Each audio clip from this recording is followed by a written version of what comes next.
you want your children to be intelligent, read them fairy tales. If you want them to be more intelligent, read them more fairy tales.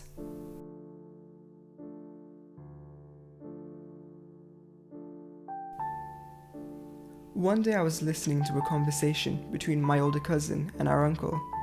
My cousin told my uncle he'd started reading again, but now that he was older, he no longer cared for fictional stories and exclusively read non-fiction books. My uncle was proud of him. He was no longer a child who read silly little stories. He was an adult now.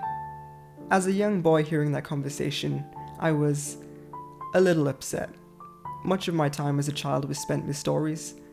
Was it all just a childish waste of time, and as I grew older, would I too need to leave them behind? To answer young Ismail's question, no. Storytelling has existed for as long as we've been around, from tales that were shared around the campfire, books written down for us to read, plays acted out in the theatres, films shown on the silver screen, and interactive games that we can take part in. It wouldn't have survived this long and undergone so many evolutions if it wasn't something that was worth keeping. As a child, many of the lessons that played a key role in my development and helped me to grow into the person I am today, I learned from the various stories that I surrounded myself with. Not only do they help children to better understand the world around them, it helps them to understand themselves, to come to terms with their emotions, and to let their minds wander. Spirited Away is the story that had the single biggest impact on me as a child. To this day, I still consider it one of the greatest films ever made. The story follows a young girl, Chihiro, who stumbles into the spirit world.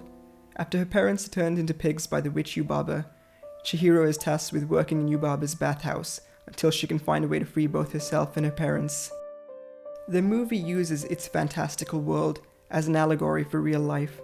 It shows us the world can be a scary place, especially for a child who doesn't quite understand it, that sometimes we're going to struggle, break down, and feel like we can't go forward. But it isn't the absence of fear that makes us brave. It's being afraid, yet still continuing, that makes us strong.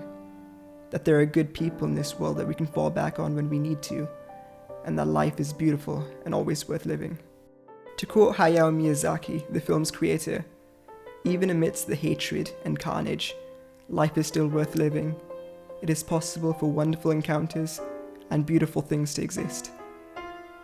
Stories like this were important to me as a child, not just to teach me the many lessons they did, but to develop my imagination. From an early age, they instilled in me a passion for creating that hasn't left me in my adulthood. Now that's great for children, but why should you still hang on to fiction as you grow up?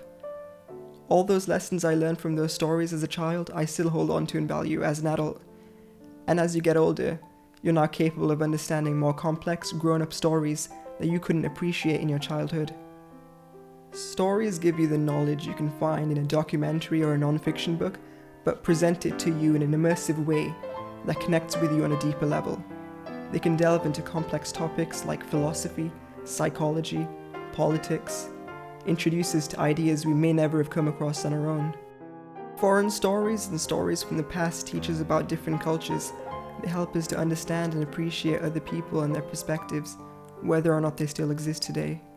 Stories have had a large impact in shaping societies as they develop. To quote Robert McKee, storytelling is the most powerful way to put ideas into the world today. Mythology and folktales, for example, help play a crucial role in the culture of past civilizations, but a story doesn't need to impact whole civilizations to be important. When you finish a story, you've left a world and its characters. You've just lived a life. With stories, you can live so many lives. The experience you've just had is powerful. It impacts you, changes you. You carry that experience with you in your own life. Stories mattered then, they matter now, and they will continue to matter forever. So here's to all the stories. The ones that made us laugh. The ones that made us cry. The ones that kept us up at night. The ones that taught us of the past. The ones that teach us about the present. And the ones that dream about the future. The ones that make us think. The ones that make us feel. And most importantly, the ones that inspire us to live.